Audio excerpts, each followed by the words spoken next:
Hello নমস্কার, it's by মধুলিকায় আপনাদের সকলকে স্বাগত। আজকে আমি বানাচ্ছি পার্শে মাছের ধনেপাতা ঝাল।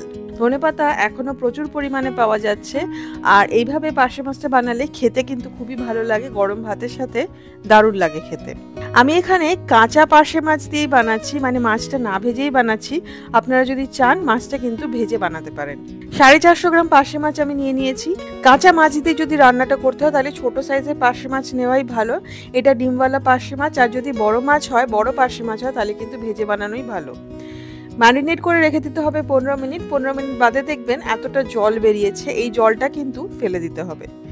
জলটা ফেলে দিয়ে এর মধ্যে সর্ষের তেল মাখিয়ে নিতে হবে। আমি এখানে হাফ টেবিল চামচ, আপনারা চাইলে 1 টেবিল চামচও সর্ষের তেল দিতে পারেন। দিয়ে মাছটাকে ভালো করে মাখিয়ে রেখে দিতে হবে, এতে খুব সুন্দর একটা গন্ধ আসে। একটা ছোট টমেটো লাগবে, আমার ছোট টমেটো ছিল না, সুতরাং আমি একটা বড় টমেটোর অর্ধেকটা পাতলা পাতলা করে কেটে নিয়েছি। রান্নাটা শুরু করা যাক। কড়াইতে নিয়ে নিতে হবে সর্ষের তেল। আমি খুব সামান্যই সর্ষের তেল নিয়েছি, 2 টেবিল চামচ। তার মধ্যে ফোড়নে দিয়ে দিয়েছি কালো জিরে। তেলটা গরম হলে কালো জিরে আর কাঁচা লঙ্কা ফোড়নে দিয়ে দিয়েছি।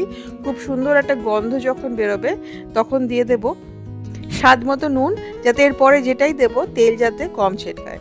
নুনটা দিয়ে দেব টমাটোটা ভেজে নিতে হবে নুনের সাথে 2 মিনিট মতো, তাতে টমাটোটা নরম হয়ে যাবে। টমাটোটা নরম হয়ে গেলে দিয়ে দিতে হবে পেঁয়াজ বাটা, 2 টেবিল চামচ পেঁয়াজ বাটা। আমি আগে ধনেপাতা বেটে নিই, তারপরে তার মধ্যে পেঁয়াজটা বেটেছি বলে পেঁয়াজের রঙটা অনেকটা সবুজ এসেছে। এছাড়া দিয়ে দিতে হবে হলুদ গুঁড়ো আর শুকনো লঙ্কার গুঁড়ো, দুটোই কোটা চা চামচ। মশলাটা ভালো করে মিশিয়ে কষিয়ে নিতে হবে যতক্ষণ না তেল বেরিয়ে আসে। মশলাটা ভালো করে কষে গেলে দিতে হবে 2 টেবিল চামচ ধনেপাতা বাটা, 2 কাপ ধনেপাতা দুটো কাঁচা লঙ্কার সাথে এখানে বেটে নেওয়া আছে। দিয়ে সেটাও মশলার সাথে ভালো করে কষিয়ে নিতে হবে যতক্ষণ না মশলাটা কষে গিয়ে তেল বেরিয়ে আসছে। আর ধনেপাতা বাটা দিয়ে মশলাটা কষানোর পরে খুব সুন্দর একটা গন্ধও বেরোবে। রান্নার প্রত্যেকটি উপকরণের লিস্ট এবং আরও কিছু মাছের রেসিপির লিঙ্ক শেয়ার করা থাকবে ডেসক্রিপশন বক্সে। যদি ভালো লাগে অবশ্যই ট্রাই করবেন। রেসিপিগুলো পছন্দ হলে প্লিজ লাইক করবেন ও শেয়ার করবেন। মশলাটা খুব ভালো করে কষানো হয়ে গেছে ধনেপাতার সাথে। এইবারে দিয়ে দেব 1.5 কাপ মতো জল। রান্নাটা কিন্তু একটু মাখা মাখা হবে, গা মাখা ঝোল হবে, খুব বেশি ঝোল কিন্তু হবে না, সেই মতোই কিন্তু জলটা দিতে হবে।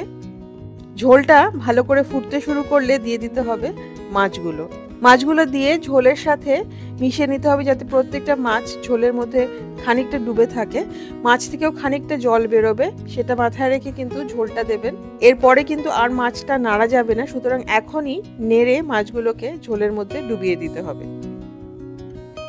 ঢেকে রান্না করতে হবে 5 মিনিট মতো, একদম কম আছে। মাছগুলো পুরো সিদ্ধ হয়ে যাবে তাতে।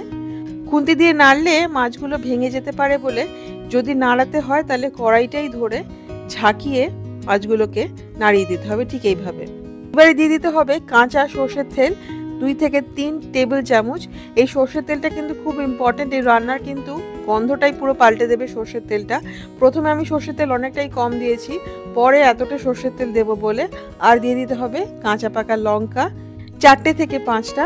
এই রান্নায় নিয়ম মতো লঙ্কা কুচি দিতে হয়, তাহলেই স্বাদটা খুব ভালো আসে, কিন্তু আমি ঝাল খেতে পারি না বলে গোটা লঙ্কাই দিলাম। সার্ভ করুন গরম ভাতের সাথে। সার্ভ করার আগে 15 মিনিট স্ট্যান্ডিং টাইম কিন্তু অবশ্যই দেবেন।